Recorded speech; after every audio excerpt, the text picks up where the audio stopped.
Bonjour à toutes et bonjour à tous. Je suis Jean-Baptiste Diebold, le cofondateur de Jinkyo, la communauté des talents de l'information qui produit ce podcast. Et puisque les enregistrements ont lieu sur Zoom actuellement, j'ai décidé d'en prendre un des bons côtés, pouvoir facilement accueillir du public. Alors merci à celles, j'ai l'impression surtout celles et ceux qui nous ont rejoints. On prendra vos questions à la fin de l'interview.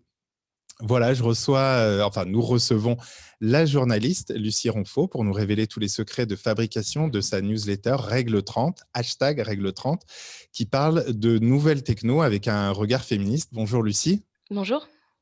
Merci beaucoup d'avoir répondu à mon invitation. Au fait, je voulais te demander comment est-ce qu'on appelle une personne qui réalise, qui écrit une newsletter? Une autrice?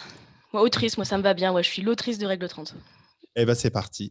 Alors, est-ce que tu peux nous raconter quand et comment est née Règle 30? Alors, Règle 30 a été lancée en mars 2020, juste avant le 1er confinement, donc ça m'a ça m'a marquée. Mais l'idée, elle date d'un peu d'avant. En fait, c'est Numérama, donc qui édite cette newsletter qui est venu me voir, fin 2019.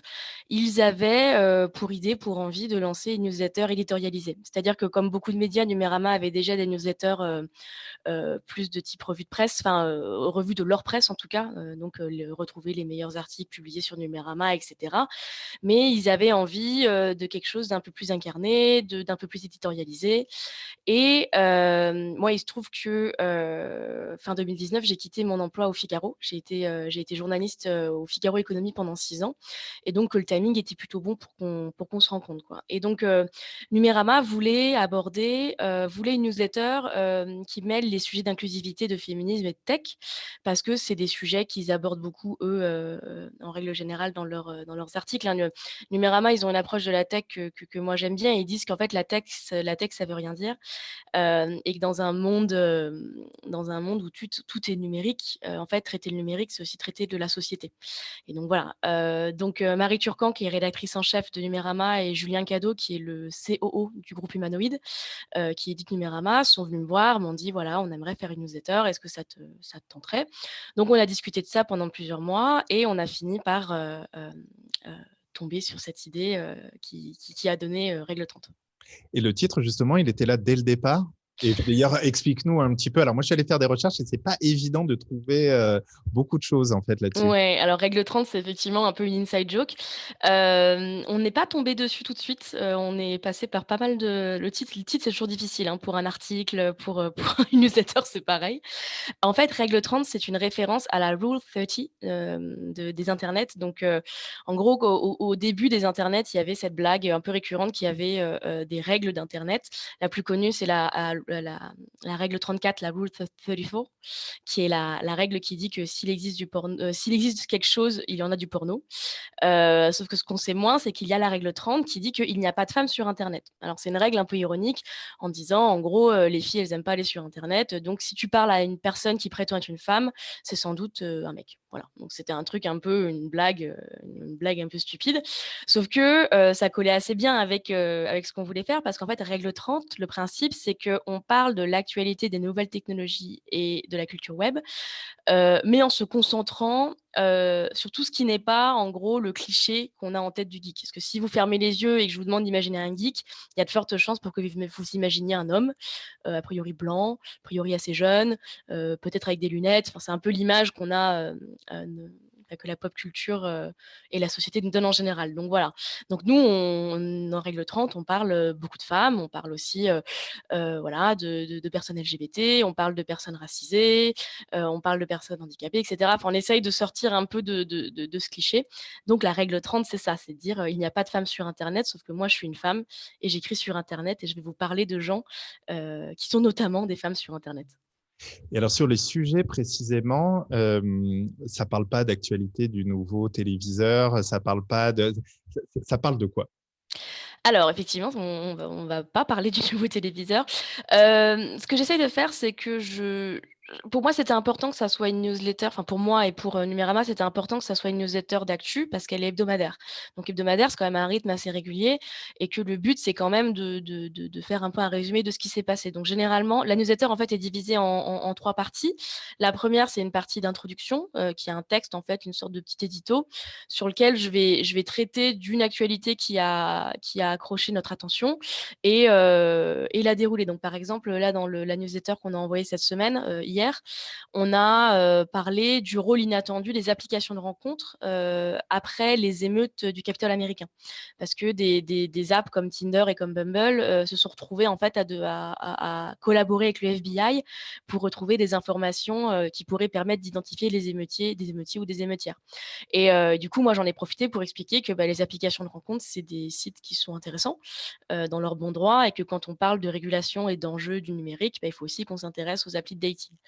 Mais voilà, donc c'est ce genre de sujet que je peux être amenée à aborder, mais hem, j'essaye de parce que moi, encore une fois, j'ai bossé au Figaro pendant 6 ans, donc moi, j'ai eu comment dire? C'est une très bonne école pour apprendre à parler de la tech de manière économique. C'est-à-dire que voilà, je sais faire des descentes de compte, je sais, Pour le coup, tu parlais, j'imagine, forcément des actus de Samsung, par exemple. voilà, les actus de Samsung. Je suis allée au CES plusieurs fois, je suis allée à l'IFA. Enfin, j'ai fait beaucoup de produits et beaucoup d'échos, qui sont généralement les 2 angles privilégiés quand on traite de la tech.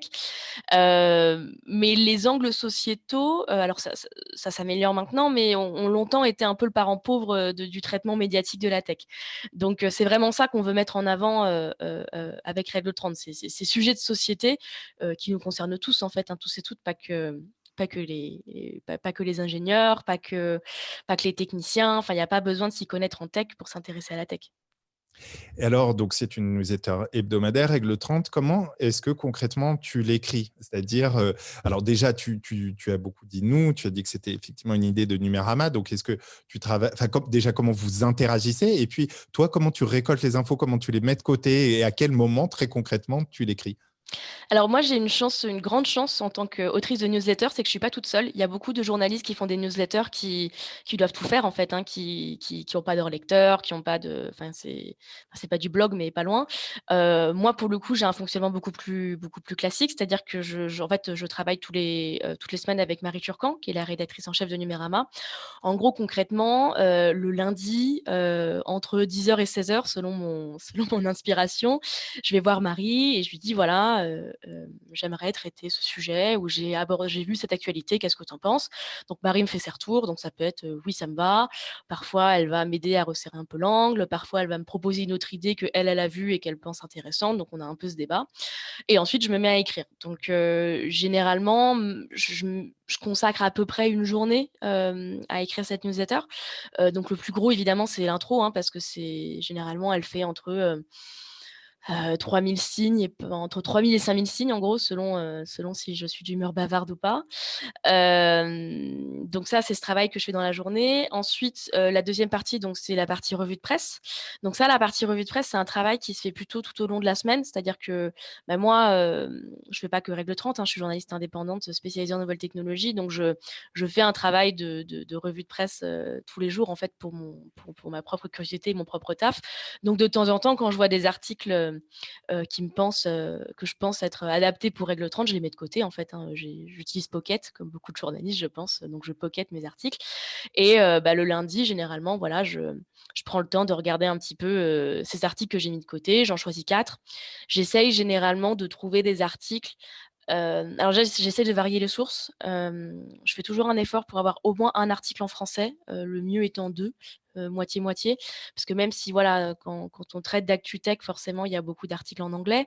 Mais bon, il y a des médias français qui francophones en tout cas, qui font ça très bien, donc j'essaye de varier un peu et j'essaye aussi de trouver des articles qui ont pas forcément trop tourné. C'est-à-dire que, parfois, il peut y avoir des sujets super, que je trouve vraiment très intéressants, mais qui ont déjà été beaucoup abordés, dans l'actualité. Généralement, ceux-là, je vais pas la mettre dans ma revue de presse parce que je pars du principe que bon, ça a déjà été, lu a priori par mes lecteurs et mes lectrices. Donc voilà, j'essaye de varier ça et la troisième partie de Règle 30, c'est la recoculture. Donc ça, c'est quelque chose que j'essaye d'élargir un petit peu, c'est-à-dire que j'essaye de garder en tête évidemment mon sujet d'inclusivité et de nouvelles technologies, mais j'essaye d'ouvrir un peu le point de vue, le mien déjà et celui de mes lecteurs et de mes lectrices. Donc je vais, en gros, si ça touche aux nouvelles technologies de près ou de loin et que ça touche à, hem, voilà, à l'inclusivité, et que ça m'a plu, je vais en parler. J'essaye de pas forcément parler de comment dire? De produits, qui sont sortis tout de suite. Voilà, moi je suis pas journaliste culture, le but c'est pas forcément de dire, «Ce bouquin qui vient de sortir, il faut que vous l'achetiez». Je fais un peu des 2. Parfois ça peut être, je sais pas moi, un bouquin de science-fiction qui m'a passionné et même s'il a 10 ans, c'est pas grave, je vais vous le recommander. Ça peut être une vidéo YouTube que j'ai regardée la semaine dernière et que je vais vous recommander, donc ça je m'autorise un peu plus de liberté. Hem, pour le côté édito, comme tu disais, hein, parce que c'est vraiment, quelque chose de très important qui caractérise ce type de newsletter, donc la capacité aussi à dire «je». Est-ce que tu penses que, ça t'est venu naturellement, peut-être de manière générationnelle? Il me semble que tu as moins de 30 ans de ce que j'ai lu quelque part. Qu'est-ce que tu et comment tu vois cette manière d'écrire, un petit peu différente? Alors, effectivement, l'utilisation du jeu, alors moi, c'est un exercice vraiment nouveau, encore une fois. Enfin, j'étais au Figaro, donc au Figaro, on n'utilise pas le jeu, hein, on est dans un média plus traditionnel.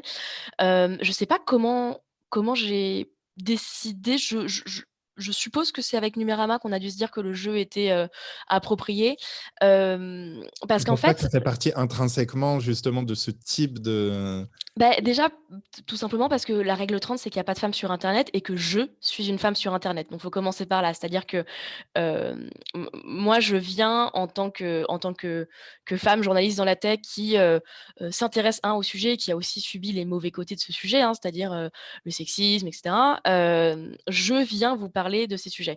Donc c'est un équilibre que j'essaie de trouver, c'est-à-dire que je fais pas du journalisme gonzo, c'est-à-dire que je parle assez peu de enfin, je parle pas vraiment de ma vie, hein. Je garde quand même une certaine distance avec mes lecteurs et mes lectrices, mais j'essaie quand même de personnifier un peu le traitement de cette information parce que déjà je pense que ça intéresse davantage les gens, cette espèce de jeu. De la même manière que des gens vont me suivre sur Twitter parce qu'ils apprécient, mon travail, mon point de vue sur l'actualité, je suppose je sais que des gens suivent Règle 30 parce qu'ils apprécient aussi, ce traitement que je donne et puis ça me permet, voilà de parfois de faire un peu des petites blagues, parfois de passer un peu des coups de gueule. Enfin, ça me permet d'avoir une écriture un peu plus chaude, je pense, vis-à-vis d'une actualité qui peut paraître très froide. L'actu en général, ça peut paraître un peu très froid et l'actu tech, il y a un peu ce côté les ordinateurs, les algorithmes, les gros serveurs, il y a vraiment cette image, un peu désincarnée et au travers du jeu, j'essaie de la réincarner, de dire voilà, hem, j'ai lu un article sur le fait que Tinder a enquêté avec le FBI sur les émeutiers du Capitole américain. Ça m'a étonnée et sans doute vous aussi. Hem, voilà, ce serait plus le jeu comme, regard? voilà, comme regard, mais aussi parfois comme expérience. Par exemple, il m'est arrivé plusieurs fois de parler de harcèlement en ligne, qui est une expérience que j'ai déjà pu vivre. Je raconte ce que j'ai pu vivre et ensuite je vais vous raconter les expériences d'autres personnes. Donc c'est prendre le jeu pour prendre un peu par la main mes lecteurs et leur faire découvrir un peu d'autres choses, quoi. Sur le fond, les rubriques dont tu parlais ou les sujets que tu traites, est-ce que tu as fait des tests? Est-ce que tu as essayé de comprendre, ce qui était le plus lu, ce qui était le plus apprécié? Je ne sais pas comment on fait d'ailleurs ce genre de test, mais comment tu as procédé? Alors, les rubriques, on en a décidé assez rapidement avec Marie, je pense, avec Marie Turcan. On s'était mis en tête, on voulait une newsletter courte. C'était quelque chose qui était assez important, c'est-à-dire qu'on voulait que ce soit quelque chose qui puisse être lu en, 5 minutes, en gros. Donc que ça soit dans le métro, que voilà, à l'époque, on pensait encore qu'on allait prendre le métro, ce qui a un peu changé entre-temps, que ça soit dans votre lit et cetera. Donc c'était plus ce format court sur lequel on s'était décidé. Sur les rubriques, on n'a pas vraiment fait de test. On a mis en gros, les rubriques et hem, donc nous on en parlera peut-être après, mais on utilise un logiciel, qui est le logiciel Mailchimp, qui nous donne en gros, 2 stats principales qui sont le taux d'ouverture et le taux de clic, donc qui nous permettent de savoir, si un nos liens sont cliqués et 2 si notre newsletter est ouverte. Alors il se trouve que donc là, on vient de passer la barre des 2 000 abonnés, on en est presque à 2 050, au moment de l'enregistrement et on a un taux d'ouverture en moyenne de 57 Donc ce qui est bien, très bien même pour une newsletter, enfin c'est quelque chose qui nous rend fiers. Et donc ce qui nous laisse à supposer qu'effectivement le format convient à nos lecteurs. Donc ça, c'est clairement une indication assez importante. Et pareil, le taux de clic, va nous permettre de savoir si nos lecteurs, vont cliquer ou pas. Après, nous, on n'est pas une newsletter revue de presse. Il y en a, hein, qui vont faire ce genre de par exemple, je sais que vous avez reçu Bulletin, il y a quelques numéros. Bulletin, voilà, ils sont plus dans cette démarche de faire cliquer les gens vers d'autres articles. Nous, c'est un peu moins notre sujet, donc on regarde moins ça. Donc voilà, à la fin de l'année 2020, là, j'ai un peu ouvert ma boîte mail en disant à nos lecteurs et nos lectrices, voilà, ça fait quasiment un an que Règle 30 existe. Qu'est-ce que vous en pensez? Est-ce que vous aimeriez changer des choses? Et on a été agréablement surprise de voir que, bah, en fait, le format convient visiblement. Enfin, on n'a eu aucune remarque particulière. On a eu beaucoup de compliments, donc ça, c'était quelque chose dont j'étais très contente. Et les gens ont l'air d'apprécier ce format assez court. Donc pour l'instant, voilà, on n'a pas de Il n'y a pas raison eu d'en de changer, requête quoi. particulière. Pas de requête particulière, si ce n'est alors il y a un truc qu'on essaye qu'on va essayer en tout cas d'explorer, c'est qu'on moi je suis à la recherche, enfin on est à la recherche de pas mal d'interactivité pardon, avec les lecteurs. C'est-à-dire que le format newsletter, c'est sympa parce qu'on Hem, en un sens, on rentre un peu dans l'intimité des gens. C'est-à-dire que si, en tant que lecteur ou lectrice, tu m'autorises à venir dans ta boîte mail, déjà, c'est une marque de confiance parce que, on déteste recevoir des mails, de spam, ou des mails qu'on ne veut pas lire dans notre boîte mail. Donc c'est tu me fais confiance pour te fournir un contenu qui te plaît. Donc ça, déjà, c'est quelque chose d'assez intéressant. Mais, on a peut-être un peu moins d'interaction qu'un article. C'est-à-dire qu'on a moins on n'a pas les commentaires, par exemple, qui sont un lieu, voilà, alors qu'il y a ses défauts et ses qualités, mais qui est quand même un lieu où on peut savoir si notre travail plaît ou pas. Donc ça, c'est quelque chose qu'on essaie d'explorer un peu plus, là, en fin de semaine. Alors d'ici à ce que le podcast sorte, je pense que ça sera déjà passé, mais je vais faire un live Twitch pour la première fois, où je vais, jouer à un jeu vidéo que j'ai recommandé, dans Règle 30 et puis j'espère répondre un peu à des questions de lecteurs, de lectrices. Donc voilà, ça si ça marche, peut-être qu'on sera amené à en faire davantage avec Numérama. Hem, Peut-être, voilà, moi maintenant je dis régulièrement que la newsletter, en fait, quand on répond à la newsletter, quand on répond au mail, ce mail va dans une, boîte mail en fait, qui est une boîte de Mailchimp que moi je peux consulter. Donc voilà, j'essaye d'encourager aussi un peu cette interactivité parce que, hem, bah, c'est important d'avoir le retour des lecteurs et des lectrices. Toi, tu as quoi comme connaissance justement du profil de cette audience? Alors, on a une connaissance assez limitée pour être tout à fait franche. C'est compliqué, hein, les données dans les newsletters. Déjà, c'est compliqué, de faire en sorte que ta newsletter soit lue parce que, l'ennemi numéro un de l'auteur et de l'autrice de newsletter, c'est Gmail, hein, clairement. Je sais pas si alors Gmail, j'ai pas regardé les stats, mais c'est quand même une majorité de mes utilisateurs et mes utilisatrices et en fait, Gmail a un système, d'onglets qui en fait permet de trier automatiquement les mails. Donc il y a l'onglet, boîte principale, il y a l'onglet promotion et il y a l'onglet réseaux sociaux. Et l'enjeu, mais pas que pour Règle 30, hein, pour n'importe quel newsletter, c'est de tomber du premier coup dans l'onglet boîte principale et non pas dans l'onglet promotion, qui est généralement l'onglet réservé aux pubs, ce genre de choses. Et ça, c'est Oui, quelque où chose ils mettent de qui plus en plus les newsletters. voilà, où ils mettent de plus en plus les newsletters. Donc ça, c'est un vrai sujet qu'on essaye de traiter comme on peut. Alors on le traite, enfin, par exemple, nous, on a remarqué, Règle 30, c'est une newsletter qui parle d'inclusivité, donc qui parle beaucoup de sujets de sexualité, ce qui est normal. Donc on va beaucoup, heu, mettre des mots, en fait, dans nos mails, qui, on suppose, en tout cas, déplaisent un peu à Gmail. Donc par exemple, on va écrire lesbienne, on va écrire pénis, on va écrire vagin. Et ça, bah, on suppose, enfin, on a remarqué que quand j'utilise ces mots dans la newsletter, elle est généralement un peu moins ouverte. Ce qui laisse à supposer, c'est un jeu de supposition, hein, c'est vraiment très compliqué. Ce qui laisse à supposer que les gens, n'ont pas vu la newsletter parce qu'elle est tombée dans l'onglet promotion. Donc voilà, donc on essaye de donner des astuces à nos utilisateurs, en disant, bah, ajoutez-nous à notre liste de contacts. Moi, j'utilise beaucoup mon compte Twitter, qui a une assez bonne audience, pour dire: «Bah, voilà, la newsletter est sortie, regardez-la». Numérama pareil, va faire pareil avec son compte, donc c'est un peu un combat de tous les instants. Donc il y a cette donnée qu'on a, qui est la donnée de Gmail et ensuite, on va avoir des données de géographie. Par exemple, moi je sais, quelles sont les villes, et les pays dans lesquels est lue ma newsletter, donc en l'occurrence, c'est, principalement la France, hein, on a un public très français qui est normal et c'est à peu près tout en fait. Parce que par exemple, On peut pas savoir L'âge, voilà, l'âge, on sait pas vraiment, le genre non plus. Alors je sais qu'il y a des logiciels, qui sont utilisés, que qu'on peut utiliser par ailleurs pour essayer de deviner, le genre, mais c'est des stats qui se basent sur le prénom, sur ce genre de choses. Ça, on ne les a pas utilisés pour l'instant, aussi parce qu'honnêtement, pour l'instant, en tout cas, on n'en a pas eu besoin. C'est-à-dire que ce qui nous intéresse avec Numérama, c'est clairement de savoir, si la newsletter plaît, et si elle est ouverte et comment est-ce qu'on peut améliorer le taux d'ouverture. C'est vraiment notre objectif pour l'instant. Heu, donc voilà quoi, pour l'instant, on est vraiment à ce niveau de statistiques, quoi. et vous avez fait des tests sur le moment d'envoi? Alors on n'en a pas fait, on non, on n'en a pas fait, et puis encore une fois, vu qu'on a un taux d'ouverture qui est bon, hein, Il varie pas beaucoup? il varie pas beaucoup, non, il varie pas beaucoup. Alors évidemment, comme toute newsletter, le premier numéro a eu un taux d'ouverture, extrêmement haut parce que, bah, le premier numéro, c'est celui qui tombe à coup sûr dans la boîte principale et puis, beh, qui à coup sûr, et va être lu parce que si on vient de s'abonner à quelque chose, a priori, c'est qu'on va le lire. Hem Et puis après, non, on cette 57 c'est une moyenne, donc on va avoir un peu des oscillations, mais on est assez stable, hein, sur cette on a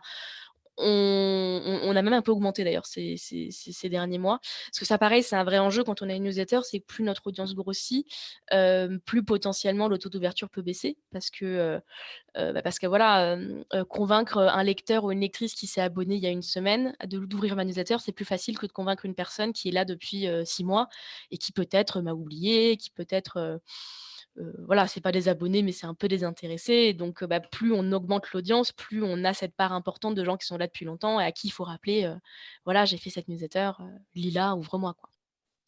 Et pour terminer, peut-être sur sur le fait d'encourager la lecture, est-ce que, comment vous travaillez sur la communication, les réseaux sociaux?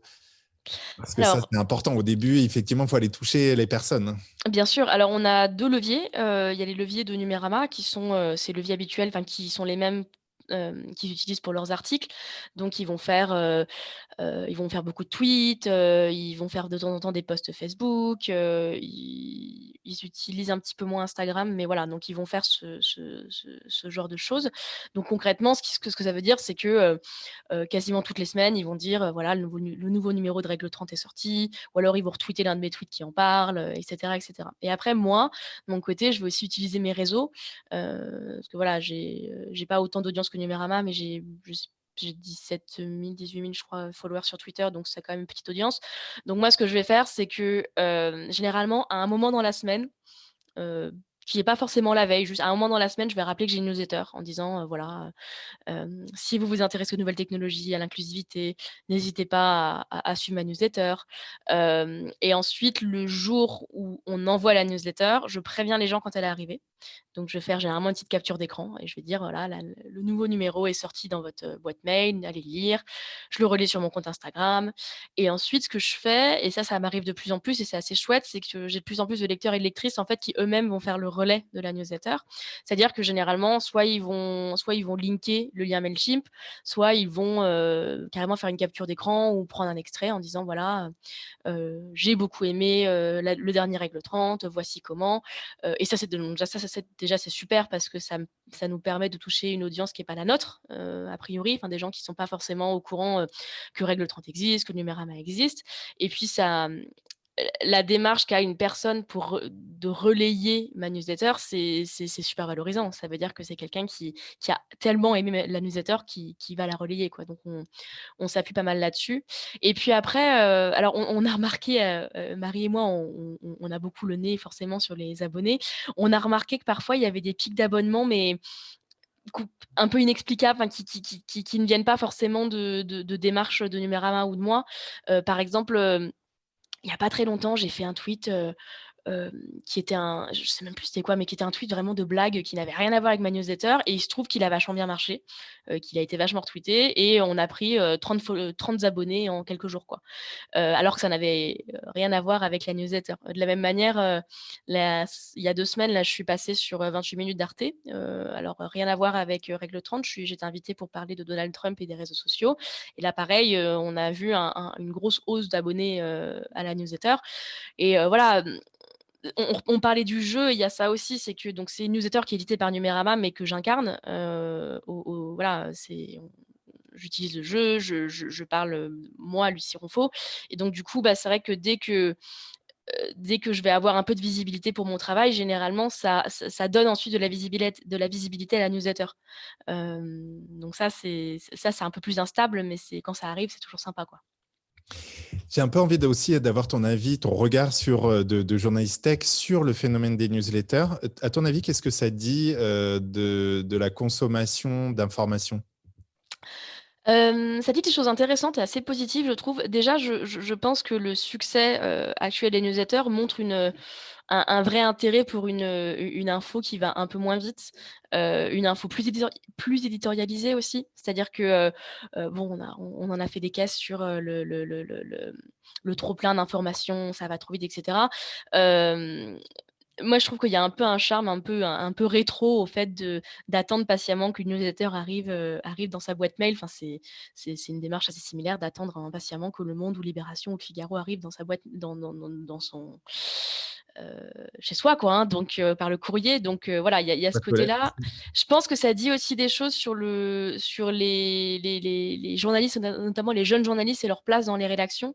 C'est-à-dire que notamment aux États-Unis, alors, voilà, moi, il se trouve que j'ai la chance de travailler avec une rédaction, qui me rémunère, hein, qui me rémunère à la pige, pour ces newsletters.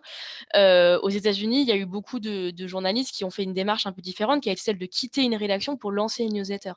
Et ça dit, je pense, beaucoup de choses sur, la place et l'importance qu'on veut bien accorder aux journalistes, notamment les plus jeunes dans les rédactions. La précarité peut-être, grandissante du métier. Quand on voit le profil des gens qui sont partis, c'est des gens qui partent de médias, comme, je sais pas moi, le Wall Street, comme le Washington Post. On a aussi vu des gens qui partaient de BuzzFeed, qui sont des grands noms des médias, qui sont des grosses machines. Donc peut-être que c'est aussi une volonté, un retour à quelque chose d'un peu plus petit, qu'on puisse davantage gérer. C'est vrai qu'écrire une newsletter, c'est reprendre un peu le contrôle sur l'information qu'on veut traiter et la manière dont on veut la traiter. Alors avec généralement quand même un éditeur derrière, hein, mais il y a ce côté-là. Et puis c'est retrouver aussi un rapport un peu plus direct avec le lecteur et la lectrice. Hem, il y a un truc que je trouve très agréable avec Règle 30, c'est que, en fait, je reçois jamais d'insultes. Je reçois jamais de commentaires négatifs. Moi, j'ai travaillé au Figaro pendant 6 ans, et c'est pas propre au Figaro, hein, c'est vrai aussi dans tous les grands médias. Les espaces commentaires, souvent, c'est la guerre, quoi, hein.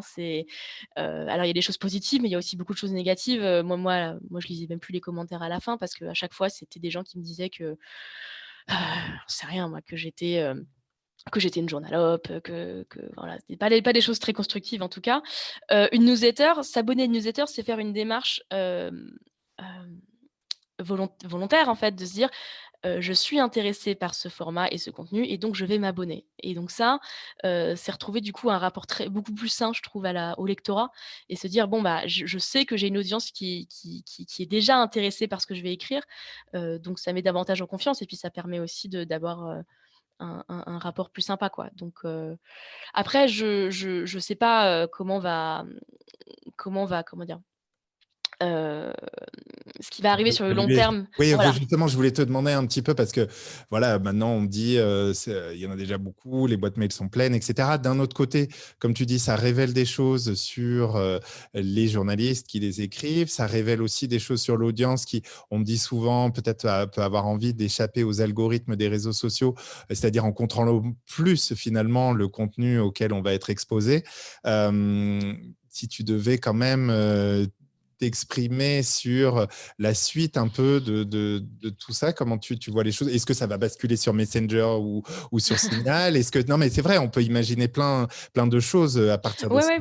Non, c'est une vraie question. Enfin, déjà, alors il faut rappeler que le newsletter a pas tout inventé, que c'est un vieux format, hein. Vraiment, c'est un vieux format qui existe depuis le web, en gros, et qui là, actuellement, a un peu un retour de hype, mais Même certains le font remonter au papier où il y avait ce voilà. format, de lettres, Exa hein, tout simplement. Exactement, et avant que, en gros, aux États-Unis, il y a eu un peu cette explosion des newsletters, parce qu'il y a des entreprises comme Substack, qui sont arrivées, qui ont un peu qui ont cartonné, et qui ont aussi, débauché des journalistes un peu stars, et ce qui a un peu choqué, je pense, le monde des médias. Après, Après, les newsletters associatifs, par exemple, ou qui viennent qui proposaient des contenus un peu plus militants et amateurs, ça existe depuis des années, notamment dans les milieux féministes, hein, faut le rappeler, la newsletter a longtemps été, quelque chose de très féminin.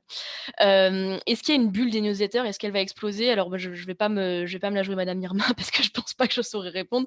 Je pense que ce qui est important de se dire, c'est que, je pense que les meilleures newsletters et celles qui sont amenées à durer sont celles, qui sont produits qui sont produits avec comment dire?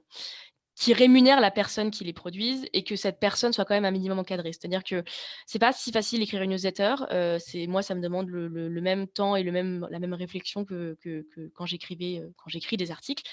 Je pense qu'une newsletter, qui bénéficie, une personne qui écrit une newsletter et qui a une rémunération et qui a un éditeur ou une éditrice qui puisse la relire, et qui puisse, une rédacteur ou une rédactrice en chef qui puisse, la commenter, c'est essentiel à sa pérennité. Parce qu'une newsletter, ça prend du temps, et que le temps, c'est pas gratuit, notamment quand on est journaliste indépendant. Et que pour moi, c'est aussi un gage de qualité. Donc je je pense que c'est ces newsletters-là qui vont tenir. Alors en plus, il y a aussi, alors moi c'est pas notre cas, Règle 30 est gratuite, mais il y a beaucoup de newsletters aussi maintenant qui sont payantes. Hem Et il y a des gens qui, voilà, qui arrivent à faire payer des internautes, pour lire le newsletter, et ça je trouve ça assez enthousiasmant. C'est-à-dire que convaincre une personne, hem, de payer, j'en sais rien moi, 5 $, 10 $, 20 par an de lire une newsletter, c'est retrouver ce rapport encore une fois direct, à la newsletter. Donc voilà, je pense qu'il y aura forcément un écrémage à un moment, parce que les gens en auront marre, parce que, enfin les gens étant les gens qui écrivent les newsletters comme les gens qui les lisent.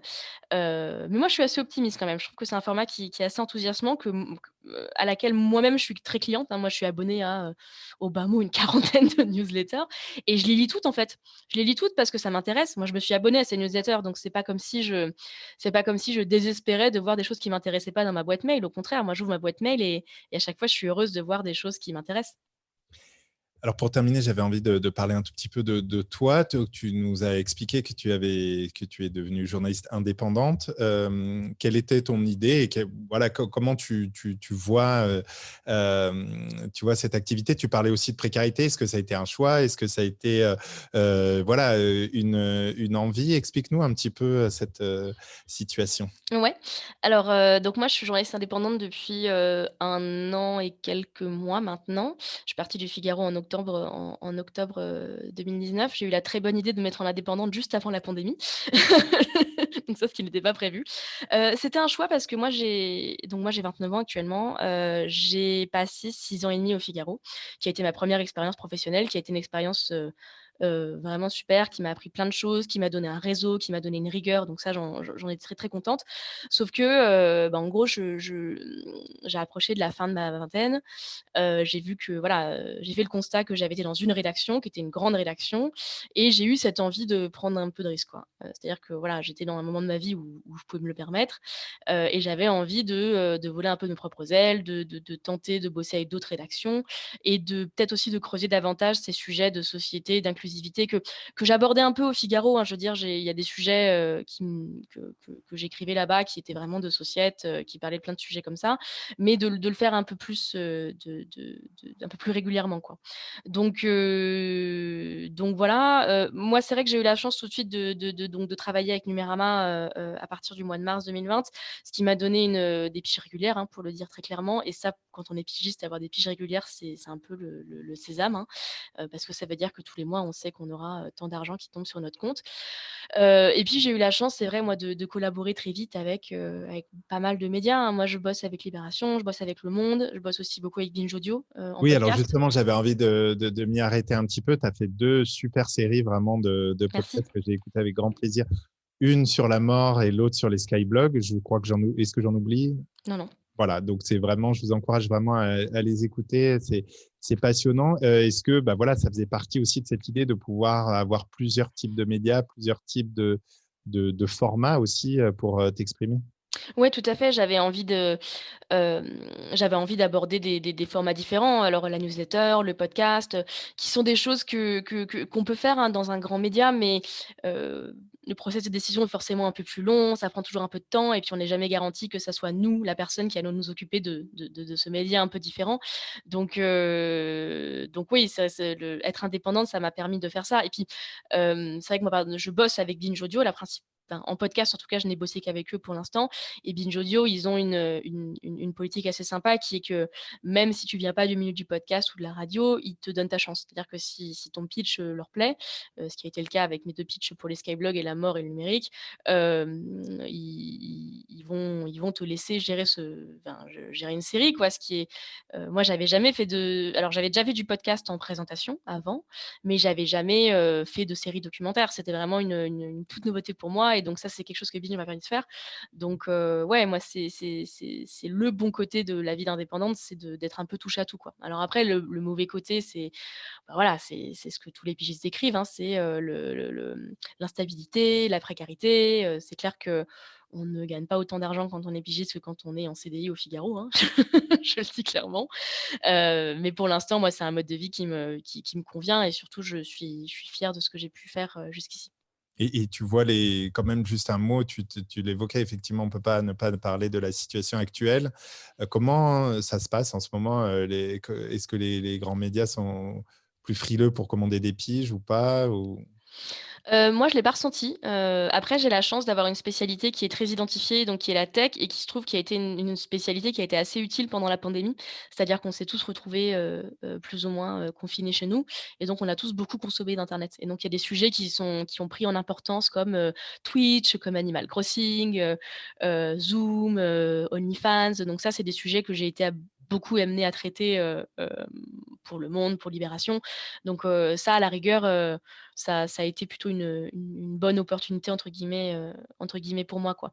Et puis par ailleurs, pour la manière dont je travaille, moi, pour l'instant, je dépends pas enfin, je travaille de chez moi, hein, j'ai pas de bureau partagé, je fais pas partie d'un collectif, hein, je suis pigiste que depuis 1 an, hein, donc pour l'instant, je suis encore un peu, enfin, je me débrouille comme ça. Donc c'est vrai que la pandémie n'a pas changé grand-chose dans mon process de travail. Donc moi, en tout cas, j'ai été chanceuse. Après, c'est clairement pas le cas de tous les pigistes. Les pigistes culture, par exemple, ont été fortement impactés, les pigistes sportifs et puis, et beaucoup d'autres. C'est vrai que nous, les pigistes, on est quand même vachement dépendants de la santé des médias. Donc si un média va moins bien, le 1er poste de dépense qui saute généralement, c'est la pige. Donc je touche du bois pour l'instant, mais c'est vrai que c'est un contexte qui est assez, insécurisant. Hmm. Et alors, est-ce que tu as un projet dans les cartons que tu rêves de lancer? Alors, j'ai un projet, mais qui n'est pas un projet de journaliste. Je sors un roman au mois d'avril. Voilà, je sors un roman aux éditions La Ville Brûle qui s'appellera Les règles du jeu et qui traitera de start-up et de féminisme. Donc voilà, on reste dans mes sujets habituels. Donc ça, pareil, c'était un sujet que je voulais, enfin, c'était un nouveau format que je voulais aussi toucher, dans le cadre de mon indépendance et puis voilà, là pour l'instant, voilà, je peux pas rien que je puisse annoncer pour l'instant. Règle 30 va continuer, j'espère, développer encore plus la newsletter, faire des Twitch, peut-être, si la pandémie nous le permet, rencontrer des lecteurs et des lectrices, voilà, ça c'est clairement un projet auquel je tiens beaucoup et que j'ai envie de développer et puis après, ben, on verra. Super, bah écoute, puisqu'on parle de rencontres, il y a quelques personnes qui nous ont rejoints. Est-ce que vous auriez des questions pour Lucie?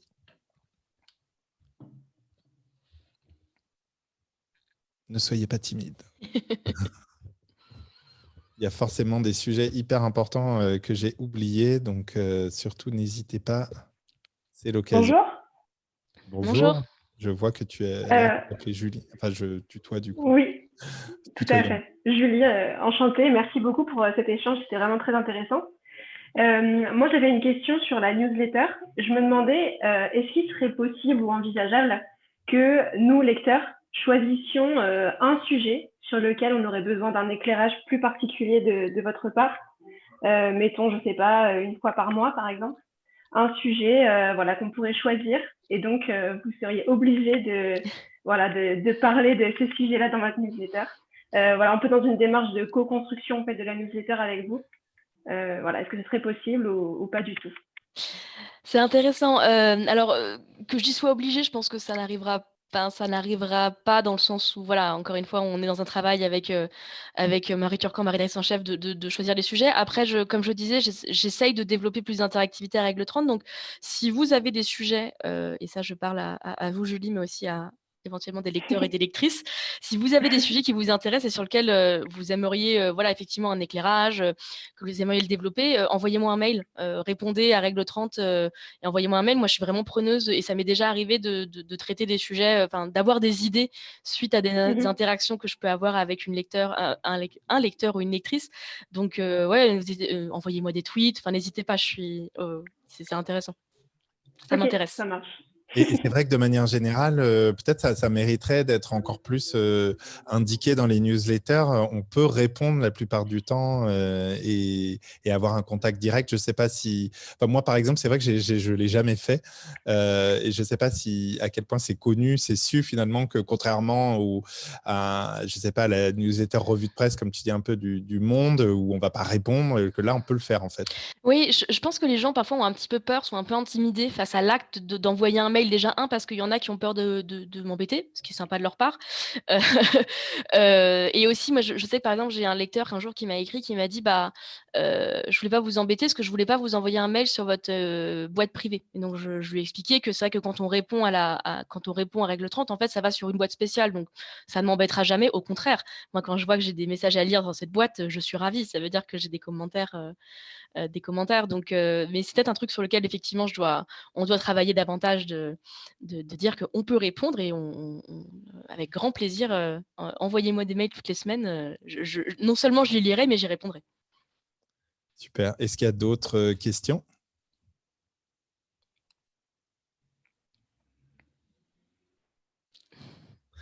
Je vous laisse encore quelques secondes et sinon je vais clore cette magnifique conversation.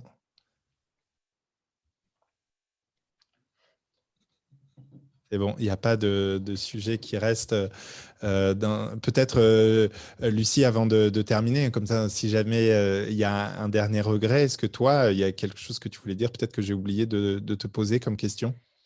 Non, écoutez, juste conclure par, voilà, si vous écoutez ce podcast, que vous vous intéressez, ou même si vous vous intéressez pas aux nouvelles technologies, parce que souvent quand je dis est-ce que vous vous êtes intéressé aux nouvelles technologies, on va répondre non, mais on a tous et toutes, a priori, un smartphone ou au moins un écran près de chez soi. Donc, si on vit dans un monde numérique, donc si ce monde de 2021 vous intéresse et si la place des gens qui ne sont pas des hommes blancs hétérosexuels vous intéresse, et même si vous êtes un homme blanc hétérosexuel, je pense que c'est un sujet qui devrait vous intéresser, abonnez-vous à Règle 30.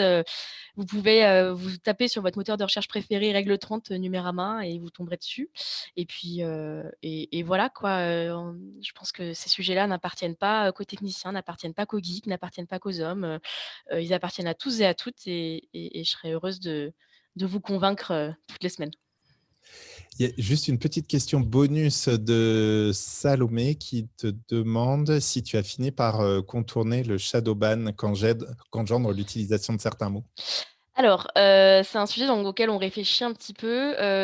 Déjà, on n'est pas sûr de ce shadow ban. C'est vrai que c'est un peu compliqué, c'est on est dans les suppositions. Donc, on a remarqué qu'effectivement, certains mots étaient un peu plus compliqués que d'autres. Jusqu'ici, on a fait le choix de rien changer. C'est-à-dire que moi, si j'ai envie de parler de lesbienne, je vais parler de lesbienne. En fait, je vais pas mettre un emoji ou un faux mot. Ça serait stupide. Donc voilà, pour l'instant, on a fait le choix de ne rien changer. Après, c'est des sujets qui sont intéressants, qui sont complexes. Numérama, notamment, a beaucoup écrit sur le mouvement SEO lesbienne, qui en France a un peu mis en avant le fait qu'effectivement, certains mots dans Google sont assez marqués, en fait. Par exemple, si vous tapez lesbienne dans Google, vous allez, jusqu'il y a peu, on tombait généralement sur des sites pornographiques et non pas je sais pas moi, la page Wikipédia ou juste des contenus en rapport avec les lesbiennes et les droits LGBT. Donc voilà, pour l'instant, on navigue un peu à vue, pour pas vous mentir. Google ne s'est Mais jamais exprimé là-dessus. à ma connaissance, non. Et pour être tout à fait transparente, on n'a jamais abordé le sujet avec eux, quoi. Mais peut-être qu'effectivement, à l'avenir, ça pourrait être un sujet que Ça sent j'aborde. effectivement un bon sujet d'enquête. Merci beaucoup, Lucie, d'avoir pris le temps de répondre à mes questions et à celles du public aussi. Merci à vous de m'avoir invité, puis merci de m'avoir posé toutes ces questions, j'étais ravie. Bah oui, on mettra tous les liens, un maximum pour aller découvrir ton travail. Merci à vous toutes et à tous qui nous avez écoutés jusqu'au bout de cet épisode, si vous êtes arrivés jusque-là. Si vous voulez nous soutenir, il y a les 5 étoiles sur Apple Podcast. Vous pouvez aussi en parler autour de vous et vous pouvez vous abonner à la newsletter de Jinkyo pour être au courant des prochains épisodes. À très bientôt pour un tout nouvel épisode d'Aparté, le podcast produit par Jinkyo qui donne la parole aux personnes qui innovent dans le monde de l'information et des médias.